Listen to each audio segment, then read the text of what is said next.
Our first speaker this morning is the Bishop of the Chicago area of the United Methodist Church. Bishop Dan Schwerin is newly elected in our denomination, but he's given distinguished leadership in our church, graduate of Perkins School of Theology. He has served with distinction in many churches in Wisconsin and also and now serves in Illinois. We are grateful that he is with us live as we speak on Zoom, and we look forward to hearing his keynote address. You may put your questions in chat or maybe question and answer, I'm not sure. We'll try to share those with him at the end. He will not be able to spend the entire morning with us because of other responsibilities, but he will be here to respond to our questions, and we look with great anticipation to your words. Bishop. Thank you, Dr. Messer. I will come to you as live as I possibly can. I'm grateful for the invitation. I would like to begin with gratitude. Thank you, United Methodist Association of Retired Clergy, for your witness, for your steadfast work. Thank you for this theme of empowering United Methodists for inclusive mission ministry. And I'd like to thank everybody on this call for your ministry, for your faithfulness.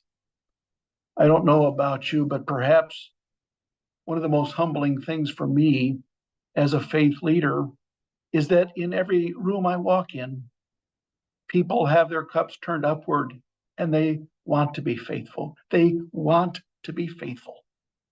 And here we are with that yearning. And so that humbles me and is profoundly moving to me. Also moving is this a capacity for us to remember and honor Julian Rush's ministry with us today. So thank you. While we're working out of a place of gratitude, I'd like to thank the pioneering bishops from this area, from Bishop Wheatley to Bishop Oliveto, for their witness and work, as well as my fellow siblings offering a word today. You have a lineup of rock stars, and I'm grateful to be here with you for this moment. So let's begin with our Genesis. Relationships are the essence of creation. Everything exists in relationship. Relationships are at the heart of everything.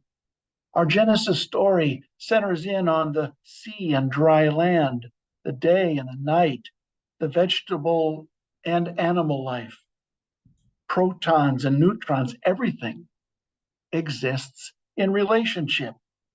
Chips and salsa, cheese and burger, rice and beans, Broncos, Raiders? I don't know. But we all exist in relationships of sameness and difference, but only difference teaches. Difference is a vehicle for revelation, and difference is a vehicle for transformation. I appreciate Dr. Messer's introduction today. I did go to Perkins, and I remember signing up for one professor's class every time I had the opportunity. And words that he spoke in the very first class stay with me today. The man was Dick Murray. He taught Christian education, and every chance I could get a class, I took from him. And one of the things that he said, every time you teach a class, make room for difference by saying something like, maybe your greatest gift to me is your difference from me. And if you don't make room for difference, he said, your class will die from lack of oxygen. And once I remember him saying, your church will die from lack of oxygen. And it set me to thinking. And you might be asking, what am I doing here? A straight cisgender male of European descent, doing here in the position of teaching and offering leadership in an inclusivity conference. Well, I would name my teachers, my angels of difference who have challenged and moved me. And maybe my very first script of learning was my blended family. I went from being the firstborn in a group of two, sort of the ace of hearts, if you will, in my family, to a place of divorce and remarriage and gaining two families. So I went from two to one of six. Sort of a face card, just a face card, as I grew up in that blended family. I had to make room for difference and room for other. And the older I get, the more I see that making room impacted me more deeply than I thought. I never had a sister. And then I gained one that followed me everywhere. At this time in her life, she was all questions.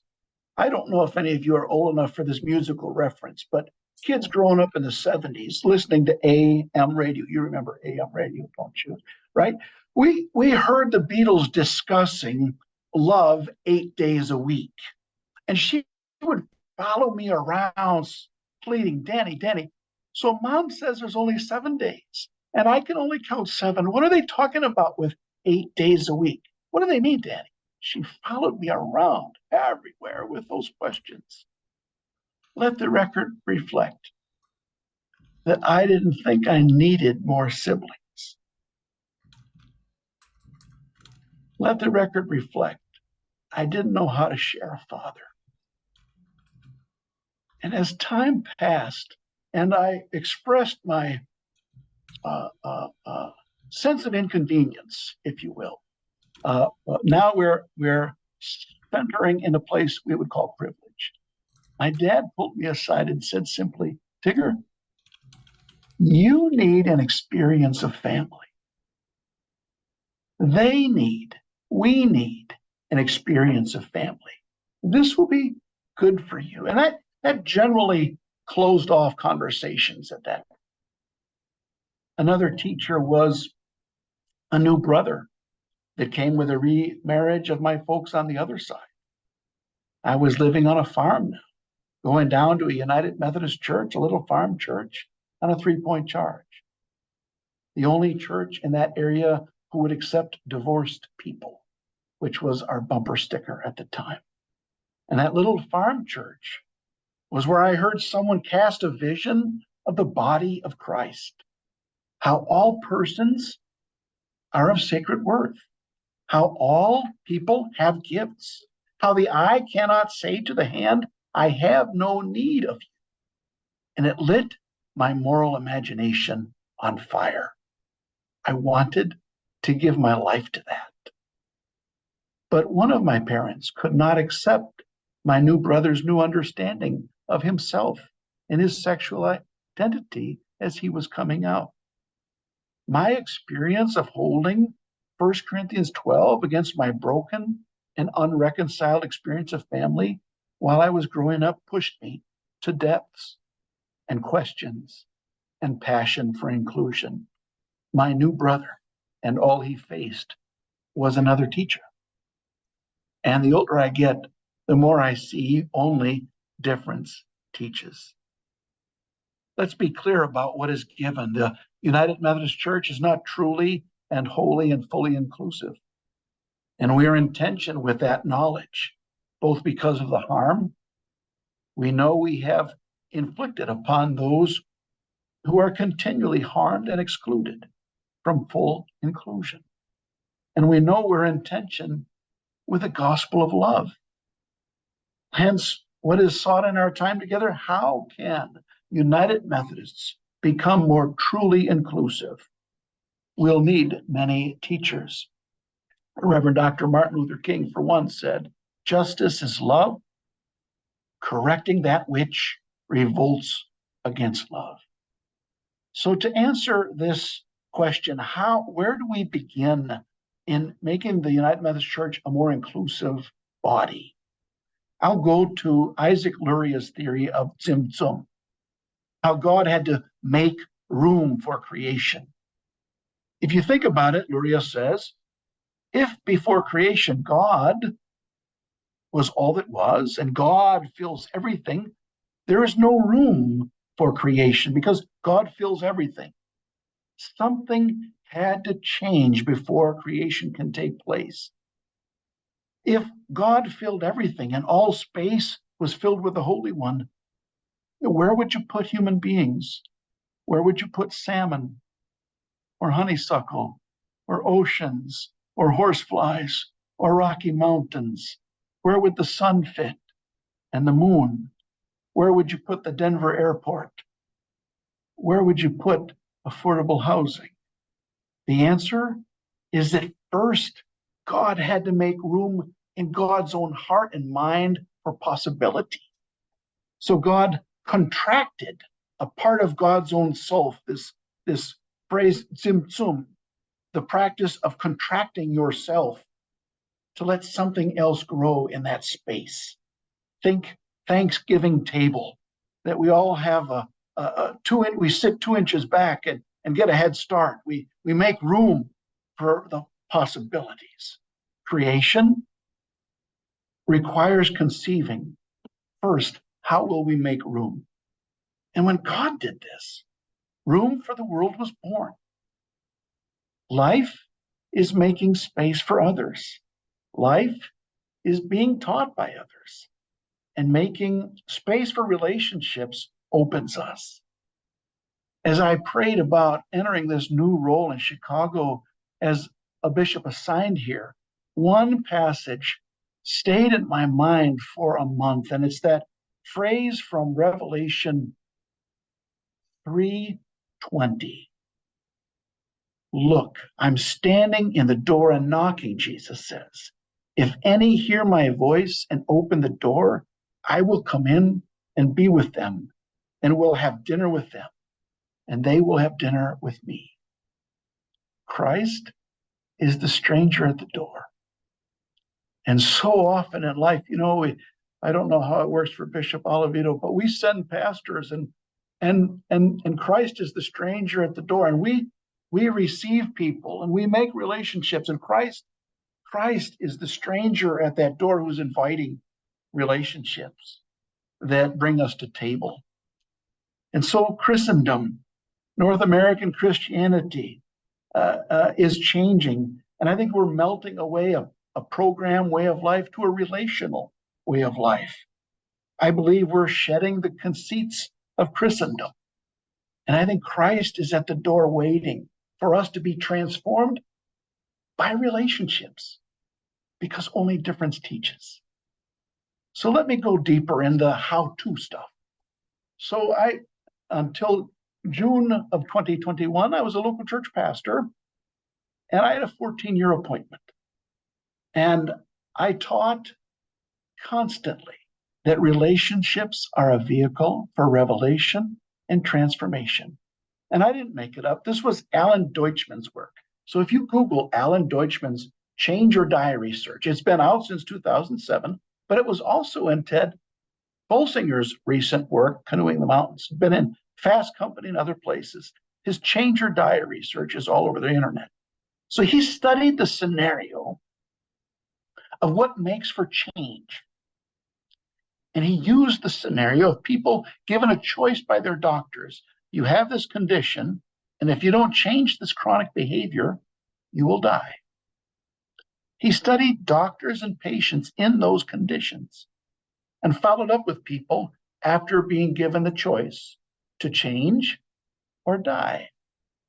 And what percent do you think was able to change? What would you guess? 90% in that scenario was unable to change. 90% couldn't change a chronic behavior. But 10% of those studied changed. And Deutschman wanted to study the 10%. What made for their openness? What separated them from the others? What made for change? What did not produce change was data, facts, recrimination, threats, good old-fashioned religious guilt. I know that hurts your heart because you think, oh, Methodist guilt can change anything. What does bring change? In short, relationship, more pointedly, relationships in a threefold pattern. Relate, Deutschman says, relate, repeat that relationship, and it will reframe your thinking. So let me explain. Relate and relating to someone who is different was key. It allowed you to be pulled out of your conceptions and patterns. For example, relating to a coach or a mentor or a sponsor in AA, someone in a 12-step group or a therapist. Someone making a connection with difference is key.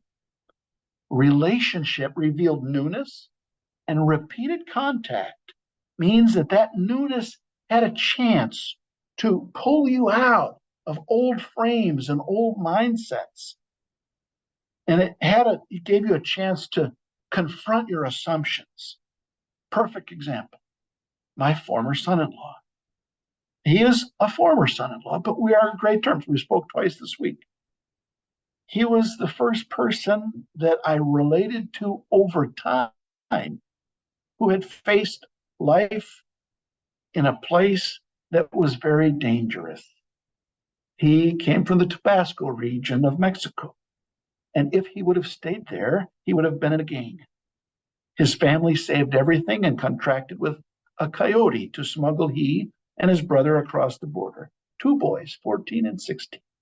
He was 14, left in the desert, and they barely lived. Many do not, that we should remember. But relate to difference and your mental doors open. Then comes repeat. Enjoy Thanksgivings and Christmases and dark days and family, and you know a different world more, and it reframes your thinking. My mother was a smoker, and the day she held her first grandchild, she said, "I just quit smoking." A relationship has the power to change us. I'm not saying go and have grandchildren to cure smoking. I'm just saying it worked for my mother. But a relationship has the power to reveal to us God's newness. A relationship gives us sort of skin in the game that makes us want to be open and grow in that relationship. To relate with difference has power. So I have an app for my health insurance, full disclosure. And my goal is to lose weight. Don't tell anybody in Chicago or I'll never hear the end of it. Okay. So my goal is to give weight. And right away, what do you think they gave me? Data or Methodist guilt? No, they gave me a coach, right? They assign you a relationship with someone who clearly doesn't like ice cream as much as I do. And when you share with them the flavors of the day that you have to face, she rolls her eyes. She rolls her eyes. Relationships can be challenging. And maybe that's why the single most formative experience in our lives is a relationship we have with a triune God. Perhaps it is why John Wesley's insistence on small groups took root, that we could grow in love if we were in relationship. Deutschman says that relating to newness and difference over time means that you repeat practices germane to that relating, and it makes you reframe this conversation about what you would do if you grew up in Mexico. What you would do? Well, being in relationship opens the door to that kind of knowledge. Relationships with other that is repeated has the power to reframe our thinking. My life has changed from my relationship with Bishop Hee Soo Jung. I served on a cabinet with him in the early 2000s, and then I became his assistant to the bishop. I have learned so much from him. I didn't know Korean culture. I didn't know what it was like to grow up in a war. I didn't know what it was like to live as one who is home and never home. Culturally, I don't know what it's like to have your parents' ways in your head and your kids' ways in your heart. I didn't know the experience of diaspora and let me say racism. How is it that one of the most brilliant men on the planet can't get waited on in a grocery store? Right? Look at this Zoom room. Look at the potential that you have if we could relate, repeat, and reframe. One congregation I served did not have a frame for racism that was tested by relationship with a clergy leader. And we needed a pastoral care person for a large church staff. And we were led to someone who had a geriatric CPE, life in the Congo, an experience of civil war, losing parents in a war, working in an AIDS camp for refugees, and separation from family. She is a brilliant and courageous pastor. Once on our team, I began to relate to repeated experiences of racism in our town and ministry area. Assigning funerals meant getting a call. I don't want the courageous pastor, which is not how it was said to me. Phone calls to the church, and then we don't want the courageous pastor for our wedding. Something I wouldn't know as deeply without relate, repeat, and reframe. What does this mean for the body of Christ? What does it mean to have multiracial and inclusive leadership at every level of the church? What does it mean when we're able to live our heart strangely warmed in a world by relating, repeating, and reframing what we know about love? Moreover, I believe many of us relate to the natural world in order to heal. We relate to a walk in the woods to repeatedly reframe. We get a sense of proportion if we stand beside a white pine or sit by the lake. Yesterday, Julie and I took a long walk in a park, and the sense of peacefulness and connectedness had made me think about relating and repeating my relationship with nature in ways that continue to move me toward how I engage nature more holistically. I grew up in Wisconsin in the shadow of Aldo Leopold's land ethic that enlarges the boundaries of the community to include soil, water, plants, and animals, and collectively the land. It puts the human in proper proportion by having a sense of member or citizen of a collective. I believe inclusivity has a capacity to bear witness and change the way we relate to the planet and think about our relationship with the planet. So at the end of my dad's life, his need for dialysis doubled. I was the lead pastor in town, and he would take dialysis 3 times a week.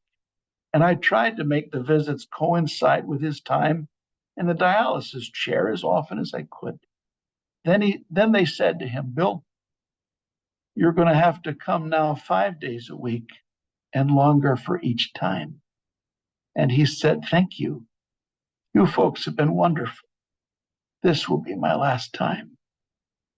As news filtered through the family, it was my sister, my 8 days a week sister, my 1,000 questions sister, who said, "Danny, let me help you. You help Dad. I'll help Mom. We'll manage this hospice thing together. I'll visit. We'll do this together." I didn't know that I needed siblings. And we don't know the gifts that we're missing out on if we don't tzimtzum, right? If we don't make room in our head and our heart for siblings. Yes, they will chew on your baseball glove, but they will give you something that you wouldn't have. So when my dad was in his last 48 hours, I didn't want to be the pastor. We were all gathered trying to think about the loose ends, and we thought this is the time for communion. And he invited the courageous pastor to be his shepherd. So one of my last memories of us is all of us sitting there on the side of the bed with a little Methodist cups, reconciling the loose ends here with an elder from the Congo. And she shared a proverb with us that I'll share with you today. Maybe you've heard it. She said, in the Congo, we have a saying: if you want to go fast, go alone. If you want to go far, go together.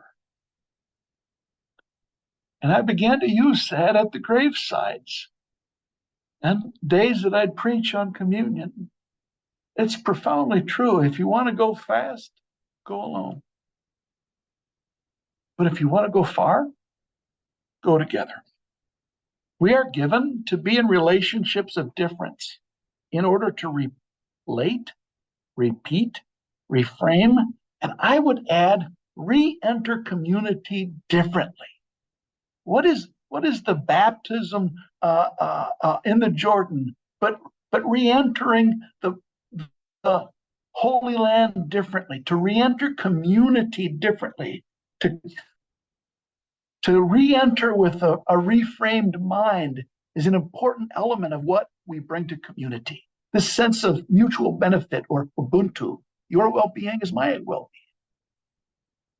Reverend Dr. King said, beloved, community is the framework for the future. And I would add, for the present. I believe, beloved, community is the only framework that will heal us. Specifically, another practical suggestion today is the recommendation to turn to Brian Stevenson's 4 pillars to change the world. Google it. He will explain it far better than I. But I used it in our work in advancing racial justice and radical inclusion in Wisconsin, and I'm using it now in the Chicago area, and I'm glad to see it's part of the Council of Bishops' approach to anti-racism work. Brian Stevenson says, step 1, 4 steps, move toward pain. Move toward injury. Move toward harm. It is impossible to address or improve a situation by avoiding the messy stuff. And then second, create space for the narratives of integrity and truth while resisting the narratives of fear and division and othering.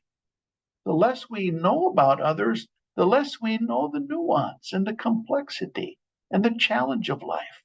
This is tzimtzum, making room for complexity that we didn't know that we needed.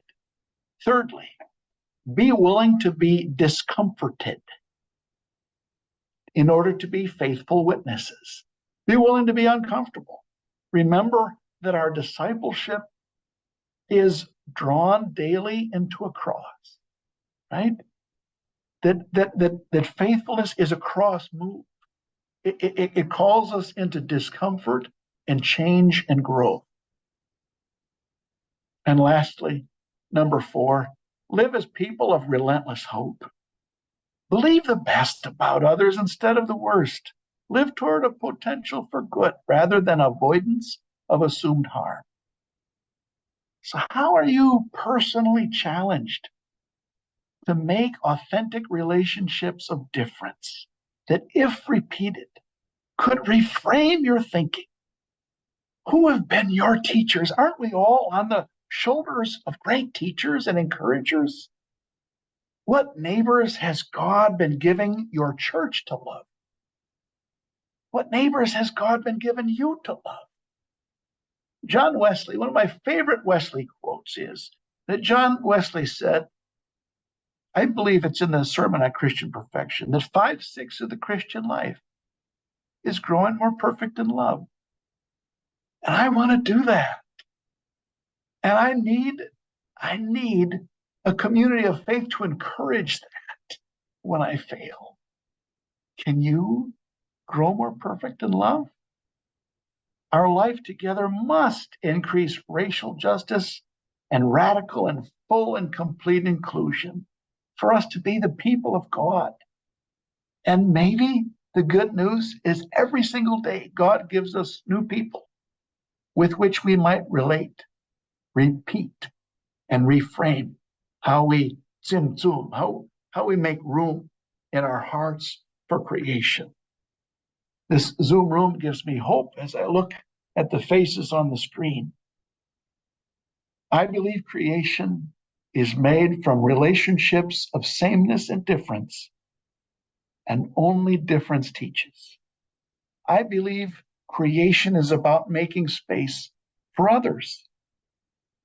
And I believe beloved community is the framework that will heal us. Thanks be to God. Amen. Thank you. Thank you for your Bishop. presence. Thank you for that powerful message on relationships and strategies for achieving inclusiveness. We have some questions that have come to us. One was a reference to a book you made early in the speech. Isaac Luria. Could you talk a bit about that a little more? I will. So my professor in seminary, W.J.A. Power, told this story, and it turned me to a collection of legends in the Hebrew scripture by Ginsburg, Ginzburg. But you could also, Google knows all about it as well. So you could Google Isaac Luria and Tzim, Tzimtzum, and you'll get all kinds of references of this notion that to create, God had to make room in God's own self. I hope that's helped.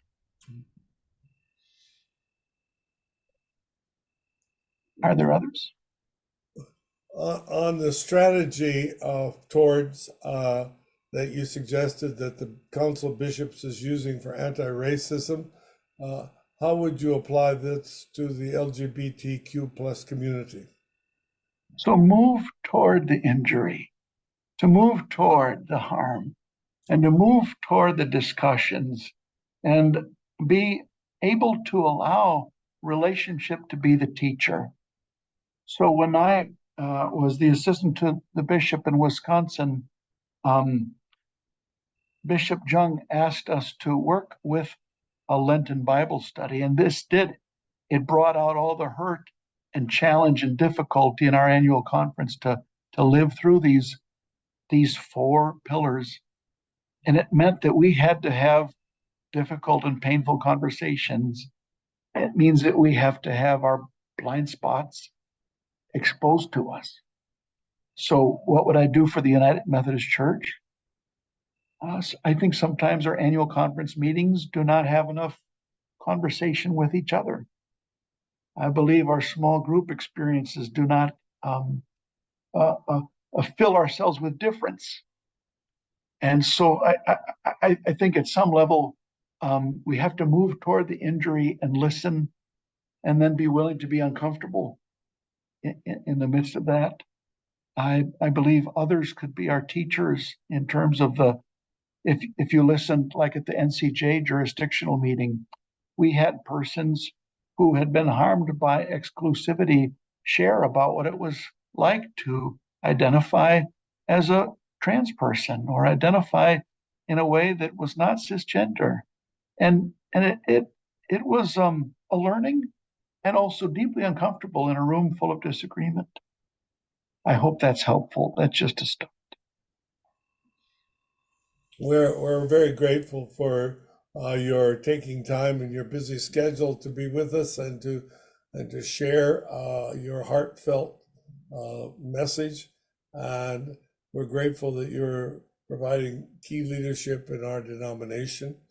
As we move on today, we know you have to move on to other appointments in the Chicago area, but thank you very much. It's an honor to hear you.